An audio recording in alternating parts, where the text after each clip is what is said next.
नमस्ते, good morning all. मैं doctor Sheetal Ruban Das diabetes free forever में आप सबका स्वागत करती हूँ। मैं डायबिटीज़ फ्री फॉरएवर में as a panel consultant doctor काम करती हूँ। आज हम जो टॉपिक पे डिस्कस करने वाले हैं उसका नाम है कि जनरली मॉर्निंग की ब्लड शुगर लेवल, जिसे हम फास्टिंग ब्लड शुगर लेवल कहते हैं, वो ज़्यादा क्यों आती है। ये जो शंका है ये डायबिटीज़ जिनको है उनको, और जो नॉर्मल ब्लड शुगर चेक करते हैं, जो नॉर्मल पेशेंट्स हैं, उनको भी ये शंका रहती है। तो इसका रीज़न क्या है और उसके लिए क्या उपाय योजना कर सकते हैं, इसके बारे में हम आज डिस्कशन करने वाले हैं। तो जैसे आप सबको पता है कि डायबिटीज़ क्यों होता है। जो हम खाना खाते हैं तो वो जब खाना अपने पेट में जाता है तो फूड ब्रेकडाउन होकर उसका कन्वर्जन ग्लूकोज में होता है, और ये जो ग्लूकोज है वो अपनी पेशियों तक पहुँचाने का काम जो है वो इंसुलिन करता है। और ये जो ग्लूकोज है वो अपनी हर एक पेशी एनर्जी के फॉर्म में यूटिलाइज़ करती है। तो डायबिटीज़ में क्या होता है, जैसे टाइप 1 डायबिटीज़ है तो टाइप 1 डायबिटीज़ में इंसुलिन थोड़ा बनता है या बनता ही नहीं है, तो जिसकी वजह से जो ब्लड में जो ग्लूकोज बन रहा है वो अपनी पेशियों तक पहुँचाने का जो काम है इंसुलिन का, वो होता नहीं, और वो ब्लड में डिपॉजिट होने लगता है और ब्लड में ग्लूकोज की मात्रा धीरे धीरे बढ़ने लगती है। और टाइप 2 डायबिटीज़ में जैसे कि इंसुलिन रेजिस्टेंस होता है ज़्यादा फैट बढ़ने की वजह से, और बाकी उसके रीज़न से कि बॉडी की एसिडिटी बढ़ने की वजह से, बॉडी का कोलेस्ट्रॉल या फैट लेवल बढ़ने की वजह से। तो उसके वजह से बहुत सारे रीज़न्स है कि जिसकी वजह से इंसुलिन का रेजिस्टेंस बढ़ता है, और उसके वजह से ये जो ग्लूकोज है वो ब्लड में बढ़ना चालू हो जाता है और वो पेशियों तक पहुंचता नहीं है। ये रीज़न्स है डायबिटीज़ के। तो ये मॉर्निंग का जो फास्टिंग ब्लड शुगर हम पेशेंट को चेक करने के लिए बोलते हैं, जैसे फास्टिंग ब्लड शुगर है, पोस्ट प्रैंडियल है और HbA1c है। ये 3 नॉर्मल इन्वेस्टिगेशन हम हर एक डायबिटीज़ के पेशेंट्स को बोलते हैं। तो जनरली ये देखा जाता है कि मॉर्निंग की जो फास्टिंग ब्लड शुगर लेवल है वो थोड़ा ज़्यादा आता है। तो बहुत सारे पेशेंट्स को लगता है कि हम प्रॉपर प्रोटोकॉल फॉलो कर रहे हैं, हमारा सर्कैडियन रिदम नॉर्मल है, हम रात का खाना जल्दी खाते हैं, जल्दी सोते हैं और 7-8 घंटे का अच्छा नींद लेते हैं, फिर भी हमारा मॉर्निंग में blood sugar, fasting blood sugar level ये ज़्यादा क्यों आता है। तो इसका रीज़न है कि इसके जो रीज़न्स है उसमें पहला रीज़न आता है डॉन्स फिनोमिनॉन। तो ये नेचुरल फिनोमिनॉन है कि जिसमें नेचुरली और नॉर्मली अपने बॉडी में अपना जो लीवर एंड पैनक्रियाज है, इसमें जो स्टोर्ड ग्लूकोज है वो जनरली सुबह 4 बजे से लेकर धीरे धीरे अपने ब्लड में रिलीज़ होना चालू हो जाता है। तो ये क्यों होता है कि ये अपना बॉडी का जैसे रिक्वायरमेंट रहता है, अपना बॉडी हर एक सेल को फंक्शनिंग के लिए जैसे ग्लूकोज लगता है, तो as per our body need, जैसे बॉडी की रिक्वायरमेंट रहती है वो हिसाब से नेचुरली ये स्टोर्ड ग्लूकोज धीरे धीरे अपने ब्लड में रिलीज़ होना स्टार्ट हो जाता है। तो इसका एक एग्जांपल मैं दे सकती हूँ कि जैसे हमें पता है हम रोज़ सुबह ऑफिस जाते हैं, तो ऑफिस में जाने के पहले जो अपना पियून रहता है वो पूरा ऑफिस का साफ़ सफाई करके सब क्लीन करके रखता है, ताकि हम जब ऑफिस में जाते हैं तो हमें फ्रेश लगे, अपना दिन अच्छा जाए और हमारी कार्यक्षमता बढ़े।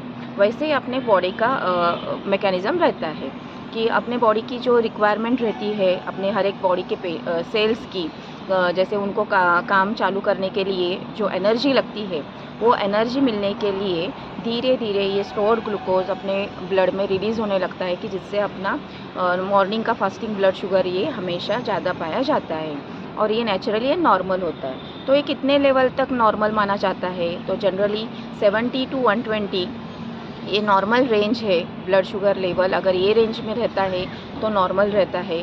अगर ये ब्लड शुगर लेवल अबाउट 120 जा रहा है तो फिर वो डायबिटिक पेशेंट या वो नॉर्मल लोगों के लिए वो थोड़ा सा अलार्मिंग रहता है कि उन्हें आगे जाकर डॉक्टर से कंसल्ट करना पड़ता है। और दूसरा रीज़न है कि हार्मोन्स, अपने बॉडी में जो हार्मोन्स रहते हैं तो उसमें 4 मेन हार्मोन्स है कि जिससे अपना ब्लड शुगर लेवल है जनरली बढ़ा हुआ रहता है। तो इसमें पहला जो हार्मोन है वो है कॉर्टिसोल, जिसे हम स्ट्रेस हार्मोन कहते हैं। तो इससे क्या होता है कि जनरली अपना बॉडी का जो ब्लड शुगर लेवल है वो धीरे धीरे बढ़ना स्टार्ट हो जाता है।